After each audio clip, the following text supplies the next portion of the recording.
नमस्कार दोस्तों, बाबा विश्वनाथ की नगरी बनारस से आपका स्वागत है आपके ही favourite YouTube channel study with team Banaras में। आज हमारा ईवीएस का 17वां क्लास है। आज के इस वीडियो में हम लोग माउंट एवरेस्ट के बारे में चर्चा करेंगे। साथ ही हम लोग देखेंगे कि माउंट एवरेस्ट पर फतह करने वाली भारत की पहली महिला बछेंद्री पाल जी के बारे में। यह सीटेट का बहुत ही मोस्ट इंपॉर्टेंट टॉपिक है। इससे रिलेटेड प्रीवियस ईयर में बहुत सारे क्वेश्चन पूछे जा चुके हैं, तो वीडियो को पूरा देखिएगा। लास्ट में हम लोग प्रीवियस ईयर क्वेश्चन देखेंगे, क्योंकि इससे रिलेटेड ही बहुत बार सेम ही क्वेश्चन रिपीट कर लिया जाता है। तो चलिए अब हम लोग देख लेते हैं माउंट एवरेस्ट के बारे में। तो जैसा कि हम सब बचपन से ही पढ़ते आ रहे हैं कि माउंट एवरेस्ट दुनिया की सबसे ऊंची पर्वत शिखर माला है, और अगर इसकी ऊंचाई की बात की जाए तो 8,850 मीटर इसकी ऊंचाई है। लेकिन जो एनसीईआरटी बुक है उसमें 8900 मीटर दिया हुआ है, तो आपको कंफ्यूज नहीं होना है, क्योंकि छोटे बच्चों के लिए एनसीईआरटी बुक लिखा गया है ईवीएस का। तो वहां पर 8,850 को लगभग करके 8900 मीटर दिया है। लेकिन जब आपको एग्जाम में पूछेगा तो या तो ऑप्शन देगा 8,850 मीटर या फिर देगा 8900 मीटर, दोनों साथ में नहीं देगा। इसलिए आपको कंफ्यूज होने की कोई जरूरत नहीं है। और अगर बात किया जाए कि एवरेस्ट माउंट एवरेस्ट है कहां पर, तो यह नेपाल में स्थित है। अभी चलिए मैं आपको बड़े मैप पे दिखा दूंगा तो बिल्कुल आपको क्रिस्टल क्लियर हो जाएगा।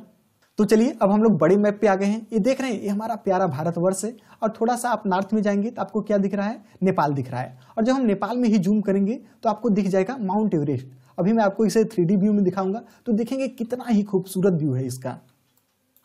ये अब आपके सामने देख रहे हैं माउंट एवरेस्ट दिख रहा है, दुनिया की सबसे ऊंची चोटी।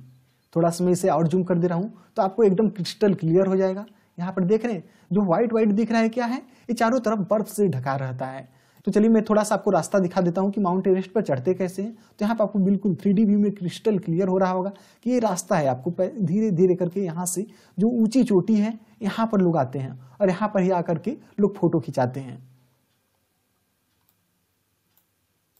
यहाँ की चढ़ाई है काफी दुर्गम होती है, यहाँ पर बर्फीले तूफान आते रहते हैं। इसलिए कहा जाता है कि जो भी जाता है सबसे पहले यहाँ पर ट्रेनिंग लेता है। ट्रेनिंग लेने के बाद ही आपको एवरेस्ट की चढ़ाई के लिए परमिशन मिलता है।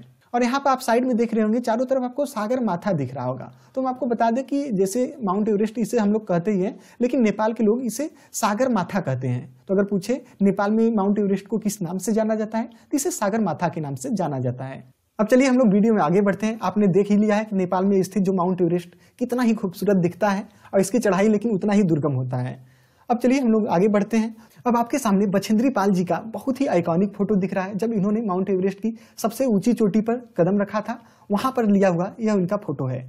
देख रहे हैं भारत का अपना फ्लैग यहाँ पर है, और नीचे आपको टाटा का जो है लोगो दिख रहा होगा। तो थोड़ा सा मैं आपको एडिशनल इन्फॉर्मेशन दे देता हूँ कि जैसे जो माउंट एवरेस्ट का चढ़ाई होता है तो बहुत सारे लोगों के पास खुद का पैसा होता है काफी, क्योंकि इसमें काफी खर्च आता है।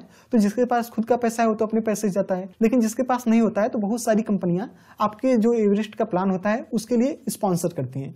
स्पॉन्सर का क्या मतलब है कि जैसे यहाँ पर देख रहे हैं, अब टाटा का यहाँ पर लोगो दिख रहा है, तो टाटा का यहाँ पर प्रमोशन हो रहा है, साथ ही इनको बछेंद्री पाल जी को पैसा मिल गया। तो यहाँ देखिए विन विन सिचुएशन है। अब चलिए हम लोग नेक्स्ट आगे बढ़ते हैं। तो एनसीईआरटी बुक में देखिए बछेंद्री पाल जी के बारे में आगे क्या क्या इन्फॉर्मेशन दिया हुआ है, चलिए उसे देख लेते हैं। क्योंकि सीटेट के एग्जाम में मैक्सिमम जो क्वेश्चन बनता है ईवीएस का वो एनसीईआरटी बुक से डायरेक्टली बन जाता है।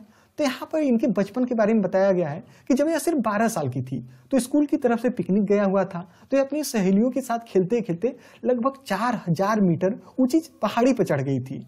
लेकिन अब धीरे धीरे समय ढल रहा था, तो रात का समय हो गया, तो अंधेरा होने के कारण नीचे उतर नहीं पाई। तो जो रात था इन्होंने सिर्फ 12 वर्ष की आयु में ही 4000 मीटर ऊंचाई पर ही बिताया। और बात किया जाए रहने वाली कहाँ की है, तो यह गढ़वाल के नाकुरी गाँव की रहने वाली है। और हमने देखा ही था कि कितना दुर्गम मार्ग होता है। तो इसके लिए कभी माउंट एवरेस्ट अगर आपको चढ़ना हो तो उसके लिए आपको प्रॉपर ट्रेनिंग लेनी होगी। तो इन्होंने कहाँ ट्रेनिंग लिया था, तो इन्होंने ट्रेनिंग लिया था नेहरू इंस्टीट्यूट ऑफ माउंटेनियरिंग से। और इनके जो गाइड करने वाले कौन थे, तो ब्रिगेडियर ज्ञान सिंह जी थे, और इन्होंने 1984 में माउंट एवरेस्ट चढ़ा था। अब चलिए आगे देखते हैं। तो देखिए जब इन्होंने चढ़ाई किया था तो टोटल 18 लोगों की इनकी टीम थी, जिसमें से 7 महिलाएं थी। बात कब की है, 15 मई की थी। तो ऐसा होता है कि इसमें भी देखिए कई स्टेप में आदमी चढ़ता है, एक ही दिन में तो आप माउंट एवरेस्ट चढ़ नहीं जाएंगे, तो स्टेप बना रहता है, पहला स्टेप दूसरा स्टेप। तो जब लगभग 7300 मीटर की ऊंचाई पर सब लोग चढ़ गए थे, तो वहां पर क्या हुआ कि जोरदार, मैंने बताया था कि बर्फीली तूफान आते रहती है, तो बर्फीली तूफान आया, जिसके कारण क्या हुआ था कि बछेंद्री पाल जी बर्फ के अंदर ही वो लिपट गई थी। तो इनको खोद करके कुल्हाड़ी से निकाला गया था, जो बर्फ था ऊपर का हटाया गया और इनको निकाला गया। उसके बाद बहुत सारे लोग जख्मी भी हुए थे, तो सब वापस जो बेस कैंप होता है वहां पर नीचे चले आए थे। लेकिन बछेंद्री पाल जी और इनके एक साथी दोनों ने हार नहीं माना और इन्होंने जो 8900 मीटर की ऊंची माउंट एवरेस्ट की चोटी है उस पर 23 मई 1984 में दिन में 1:07 पर अपना कदम रखा था। तो यहाँ पर देखिए कई सारे इंपॉर्टेंट पॉइंट है। तो अगर पूछे कि बछेंद्री पाल जी ने कब माउंट एवरेस्ट पर कदम रखा था तो 23 मई 1984 को, यह डेट याद रख लीजिएगा, कई बार एग्जाम में पूछा हुआ है। और यहाँ पर आप देख रहे हैं 8900 मीटर दिया हुआ ही है। और यहाँ पर हमने बताया था, जब मैप आपको एक्चुअल मैप दिखाया था वहां पर, तो नेपाल में इसे सागर माथा के नाम से जाना जाता है। और चलिए अब नेक्स्ट पॉइंट देखते हैं। तो बछेंद्री पाल भारत की पहली और संसार की 5वीं महिला बनी थी जिन्होंने एवरेस्ट पर कदम रखा था। तो यह भी काफी इंपॉर्टेंट पॉइंट है। इससे भी रिलेटेड कई बार सीटेट में क्वेश्चन पूछा हुआ है। तो एक एक पॉइंट जितना बताया जा रहा है सभी बहुत ही ज्यादा इंपॉर्टेंट है। और इसके लिए ही इन्हें भारत का तीसरा सबसे बड़ा सिविलियन अवार्ड पद्म भूषण से भी सम्मानित किया गया था। तो यही इतना डिटेल था जो कि एनसीईआरटी बुक में दिया हुआ है, इतना सफिशिएंट है आपके लिए। अब चलिए हम लोग प्रीवियस ईयर क्वेश्चन देख लेते हैं। यह सितंबर 2014 में पूछा था कि माउंट एवरेस्ट के बारे में सही कथन चुनिए।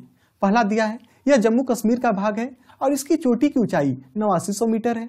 दूसरा ऑप्शन दिया है यह नेपाल का भाग है और इसकी चोटी की ऊंचाई 8900 मीटर है। तीसरा ऑप्शन दिया है यह भारत का भाग है और इसकी चोटी की ऊंचाई 9850 मीटर है। या फिर चौथा ऑप्शन दिया है यह तिब्बत का भाग है और इसकी चोटी की ऊंचाई 9850 मीटर है। तो हमने देखा ही था कि यह नेपाल का भाग है और इसकी ऊंचाई 8900 मीटर है, यानी 8900 मीटर है। अब चलिए नेक्स्ट क्वेश्चन पे चलते हैं। यह पूछा था जुलाई 2013 में कि माउंट एवरेस्ट एक भाग है, तो हमने देखा ही था नेपाल का भाग है। देख रहे हैं कितना सिंपल सा क्वेश्चन पूछा है, लेकिन अगर आप डिटेल में नहीं देखेंगे तो आप गलत होने के चांस आपके बहुत ज्यादा है। अब चलिए हम लोग नेक्स्ट क्वेश्चन देख लेते हैं। यह क्वेश्चन 21 दिसंबर 2021 में पूछा गया था, जो ऑनलाइन वाला एग्जाम था, कि माउंट एवरेस्ट के विषय में निम्नलिखित कथनों पर विचार कीजिए। यह हमारे देश का भाग है, इसकी चोटी की ऊंचाई 8900 मीटर है। बछेंद्री पाल इस पर्वत की चोटी पर कदम रखने वाली भारत की पहली महिला बनी। इस पर्वत की चोटी पर हमारे देश का राष्ट्रीय ध्वज सर्वप्रथम 23 मई 1984 की दोपहर को गाड़ा गया था। तो सही कथन हमें बताना है। तो पहला ऑप्शन जो दिया है हमारे देश का भाग है, यह तो गलत हो गया क्योंकि नेपाल का भाग है। दूसरा सही है कि यह 8900 मीटर ऊंचाई है और तीसरा वाला भी सही है कि भारत की पहली महिला बनी थी बछेंद्री पाल। लेकिन यहाँ पर जो देख रहे हैं 23 मई 1994 है, तो यह गलत है। हमने देखा था कि 23 मई 1984 को इन्होंने दोपहर में कदम रखा था। तो जो चौथा वाला ऑप्शन है यह गलत हो गया।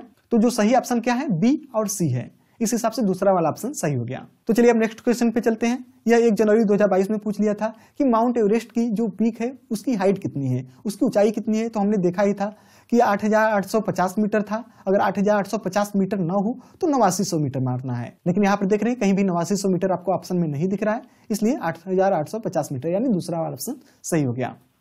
अब चलिए नेक्स्ट क्वेश्चन पे चलते हैं। यह 5 जनवरी 2022 में पूछा था कि थीम यात्रा में बछेंद्री पाल के पर्वतारोहण के अनुभवों के वर्णन को सम्मिलित किया गया है। इसे सम्मिलित करने के पीछे का कारण क्या है। पहला ऑप्शन, यह अध्याय लिंग रूढ़िबद्धता के प्रति चुनौती है। दूसरा है, यह अध्याय पर्वतों की ऊंची चोटियों को मापने में आई चुनौतियों का वर्णन करता है। यह अध्याय टीम वर्क के महत्व की व्याख्या करता है। यह अध्याय एक अनुकरणीय आदर्श को प्रस्तुत करता है। तो देख रहे हैं सभी ऑप्शन सही है। पहला ऑप्शन देख रहे हैं कि जो लिंग रूढ़िबद्धता है, कहने का मतलब है कि फीमेल जो है, जो महिलाएं वो काम ज्यादा नहीं कर सकती हैं, जो पुरुष हैं वही ज्यादा अच्छे से काम कर सकते हैं, तो इसके प्रति एक चुनौती है। तो पहला ऑप्शन भी सही हो गया। और दूसरा ऑप्शन दिया है कि जो माउंट एवरेस्ट की चोटी है, देखा ही था हमने कि बहुत ही ज्यादा वहां पर क्या है, बहुत ज्यादा बर्फ है। तो क्या है, तो ऐसा नहीं है कि बहुत ही आसानी से कोई भी उसे फतह कर सकता है, उसमें बहुत सारी चुनौतियां आती रहती हैं। तो दूसरा ऑप्शन भी सही है। प्लस साथ में इसके लिए क्या होता है, अकेले तो आप जाएंगे नहीं, आपको टीम वर्क करना ही है, तो टीम वर्क हो गया। और चौथा ऑप्शन है कि यह एक अनुकरणीय आदर्श है। तो बिल्कुल इनको देख करके बहुत सारी महिलाएं प्रेरित हुई हैं आगे बढ़ने के लिए। तो इस हिसाब से ABCD सभी सही है, मतलब पहला वाला ऑप्शन सही हो गया। अब चलिए नेक्स्ट क्वेश्चन पे चलते हैं। ये 6 जनवरी 2022 में पूछा था कि संसार की 5वीं और भारत की पहली महिला, तो हमने देखा ही था कि माउंट एवरेस्ट पर चढ़ने वाली बछेंद्री पाल जी हैं। और नेक्स्ट क्वेश्चन देखिए 7 जनवरी 2022 में फिर से पूछ लिया था कि माउंट एवरेस्ट कहाँ है, तो हमने देखा ही था नेपाल में है। तो इस तरीके से देख रहे हैं हमने जितना भी मैक्सिमम क्वेश्चन था देख लिया है। अब चलिए हम लोग नेक्स्ट सेगमेंट में आ गए हैं, क्वेश्चन ऑफ द डे। ये क्वेश्चन पूछा था 29 दिसंबर 2021 को। तो इसका सही उत्तर आप नीचे कमेंट में करके बताइएगा कि अबू धाबी की प्रचलित मुद्रा कौन सा है, डॉलर है, रुपया है, दिरहम है या फिर टका है। इससे रिलेटेड मैं एक वीडियो भी बना चुका हूं, अगर आपने उसे नहीं देखा है तो उसे देख लीजिएगा। अगर आपको यह वीडियो पसंद आया हो तो इस वीडियो को लाइक करिएगा और चैनल को सब्सक्राइब नहीं किया तो सब्सक्राइब कर लीजिए और अपने दोस्तों के साथ भी इसे जरूर शेयर करिएगा। धन्यवाद।